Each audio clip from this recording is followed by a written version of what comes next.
Hi hello ಎಲ್ರಿಗೂ ನಮಸ್ಕಾರ. Welcome to mixed meal with Mahalakshmi. ಇವತ್ತಿನ ರೆಸಿಪಿ ಸಿಂಪಲ್ ಆ್ಯಂಡ್ ಟೇಸ್ಟಿಯಾಗಿ ಇನ್ಸ್ಟಂಟ್ ಗ್ರೀನ್ ಇಡ್ಲಿ ಮಾಡೋದು ನೋಡೋಣವಾ.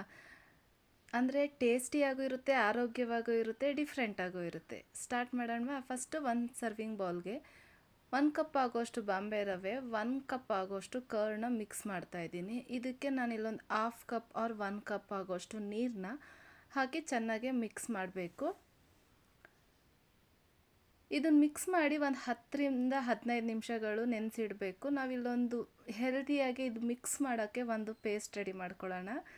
ಏನು ಅಂದರೆ ಫಸ್ಟು ಫ್ರೆಶ್ ಆಗಿರೋ ಹಸಿ ಬಟಾಣಿನ ಒಂದು 1/2 ಕಪ್ ತೊಗೊಳ್ಳಿ, ಮತ್ತು ಒಂದು 3 ಗ್ರೀನ್ ಚಿಲ್ಲಿ ಅಂದರೆ ಖಾರಕ್ಕೆ, ಒಂದು 4ರಿಂದ 5 ಎಸಳು ಬೆಳ್ಳುಳ್ಳಿ, ಒಂದು 1/2 ಇಂಚಷ್ಟು ಶುಂಠಿ, ಒಂದು ಸ್ವಲ್ಪ ಕೊತ್ತಂಬರಿ ಸೊಪ್ಪು, ಒಂಚೂರು ನೀರು ಹಾಕಿ ಚೆನ್ನಾಗಿ ಪೇಸ್ಟ್ ಮಾಡಿ ಇಟ್ಕೊಳ್ಳಿ.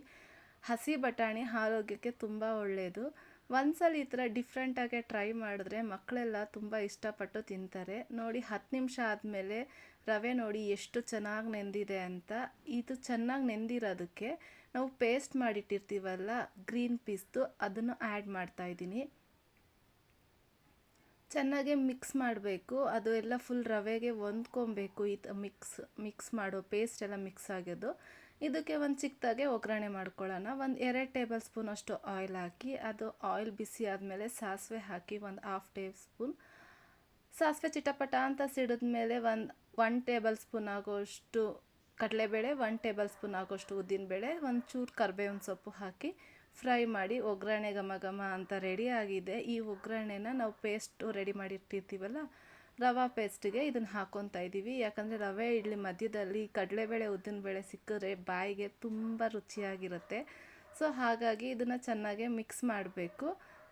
ರುಚಿಗೆ ತಕ್ಕಷ್ಟು ಉಪ್ಪು ಹಾಕಿ ಒಂದು 1/2 ಟೇಬಲ್ ಸ್ಪೂನ್ ಅಲ್ಲ 1/2 ಟೀ ಸ್ಪೂನಷ್ಟು ಬೇಕಿಂಗ್ ಸೋಡಾ ಹಾಕಿ, ಅಂದರೆ ಟೇಬಲ್ ಸ್ಪೂನ್ ತುಂಬ ದೊಡ್ಡದಾಗಿದೆ, ಟೀ ಸ್ಪೂನಷ್ಟು ಸೋಡಾ ಹಾಕಿ ಚೆನ್ನಾಗಿ ಮಿಕ್ಸ್ ಮಾಡಬೇಕು. ಮಾತ್ರ ಟೇಸ್ಟು ಸೂಪರಾಗಿರುತ್ತೆ. ರವೆ ಇಡ್ಲಿ ಟೇಸ್ಟೇ ಚೆನ್ನಾಗಿರುತ್ತೆ. ಮೇಲ್ಗಡೆ ಸ್ವಲ್ಪ ಕೊತ್ತಂಬರಿ ಸೊಪ್ಪು ಹಾಕಿ ಚೆನ್ನಾಗಿ ಮಿಕ್ಸ್ ಮಾಡಿ. ಮಿಕ್ಸ್ ಆದಮೇಲೆ ನಾವಿಲ್ಲಿ ನೀರನ್ನ ಕುದಿಯೋಕ್ಕೆ ಇಟ್ಟಿದ್ದೀನಿ. ಪ್ಲೇಟ್ಗೆಲ್ಲ ಆಯಿಲ್ನ ಸವರಿ ನಾವು ಮಾಡಿಟ್ಟಿರೋ ಅಂತಹ ರವಾ ಬ್ಯಾಟರ್ನ ಹಾಕ್ತಾಯಿದ್ದೀನಿ ಪ್ಲೇಟ್ಗೆ. ಲಂಚ್ ಬಾಕ್ಸ್ಗೆ, ಮನೇಲಿ ಟಿಫನ್ಗೆ, ಇನ್ಸ್ಟೆಂಟಾಗಿ ನನ್ನ ಮನೇಲಿ ಇಡ್ಲಿ ತಿನ್ನಬೇಕು ಅನ್ನಿಸ್ದಾಗ ಬಟಾಣಿ ಇದ್ದರೆ ಒಂದ್ಸರಿ ಇದನ್ನು ಟ್ರೈ ಮಾಡಿ ಮಕ್ಳಿಗೆ ಕೊಡಿ. ಮಕ್ಕಳಂತೂ ತುಂಬ ಇಷ್ಟಪಟ್ಟು ತಿಂತಾರೆ. ಏನೋ ಡಿಫ್ರೆಂಟಾಗಿದೆ ಕಲರು ಅಂತ ತಿನ್ನೋಕನ್ನ ಇಷ್ಟಪಟ್ಟು ತಿಂತಾರೆ.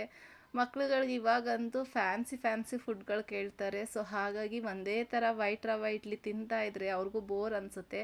ಈ ಥರ ವೆಜಿಟೇಬಲ್ಸ್ನ ಆ್ಯಡ್ ಮಾಡಿ ಡಿಫ್ರೆಂಟ್ ಕಲರ್ಸಲ್ಲಿ ಇಡ್ಲಿ ಮಾಡಿಕೊಟ್ರೆ ಮಕ್ಕಳಿಗೆಲ್ಲ ತುಂಬ ಇಷ್ಟ ಆಗುತ್ತೆ ಮತ್ತು ತುಂಬ ಇಷ್ಟಪಡ್ತಾರೆ. ದೊಡ್ಡೋರಿಂದ ಚಿಕ್ಕವ್ರವರೆಗೂ ಎಲ್ರಿಗೂ ಏನೋ ಒಂಥರ ಕ್ಯೂರಿಯಾಸಿಟಿ, ಏನಿದು ಗ್ರೀನ್ ಇಡ್ಲಿ, ಒಂದ್ಸಲಿ ಟ್ರೈ ಮಾಡೋಣ, ಒಂದ್ಸಲಿ ಟೇಸ್ಟ್ ಮಾಡೋಣ ಅಂತ ತಿಂತಾರೆ. ಒಂದ್ಸಲಿ ಟ್ರೈ ಮಾಡಿ. ನಾನು ನೀರು ಕುದಿಯೋಕ್ಕಿಟ್ಟಿದ್ದೆ ಅಂತ ಹೇಳಿದ್ನಲ್ಲ, ಅದಕ್ಕೆ ಇಡ್ಲಿ ಪೆಟ್ಟಿಗೆಲ್ಲ ಹಾಕಿ ಒಂದು 10ರಿಂದ 15 ನಿಮಿಷ ಬಾಯ್ಲ್ ಮಾಡಿ ಇದನ್ನು ಸ್ವಲ್ಪ ಕೂಲ್ ಆದಮೇಲೆ ತೆಗಿತಾ ಇದ್ದೀನಿ. ನೋಡಿ ಪ್ಲೇಟ್ಗೆ ಎಲ್ಲೂ ಒಂಚೂರು ಅಂಟಲ್ಲ, ತುಂಬ ಟೇಸ್ಟಿಯಾಗಿ ತುಂಬ ಸಾಫ್ಟಾಗೆ ಬಂದಿರುತ್ತೆ. ಒಂದ್ಸಲಿ ಟ್ರೈ ಮಾಡಿ. ವಿಡಿಯೋ ಇಷ್ಟ ಆಗಿದೆ ಅಂದ್ಕೊಂಡಿದ್ದೀನಿ. ವಿಡಿಯೋ ಇಷ್ಟ ಆದರೆ ದಯವಿಟ್ಟು ಲೈಕ್ ಮಾಡಿ, ಶೇರ್ ಮಾಡಿ, ಕಮೆಂಟ್ಸ್ ಮಾಡಿ, ಸಬ್ಸ್ಕ್ರೈಬ್ ಮಾಡ್ಕೊಳ್ಳಿ. ನನ್ನ ಹೊಸ ಚಾನಲ್ನ ದಯವಿಟ್ಟು ಸಪೋರ್ಟ್ ಮಾಡಿ. ಇದೇ ಥರ ಸಿಂಪಲ್ ಆ್ಯಂಡ್ ಟೇಸ್ಟಿ ರೆಸಿಪಿಯೊಂದಿಗೆ ಮತ್ತೆ ಸಿಗ್ತೀನಿ. Thank you for watching. Bye.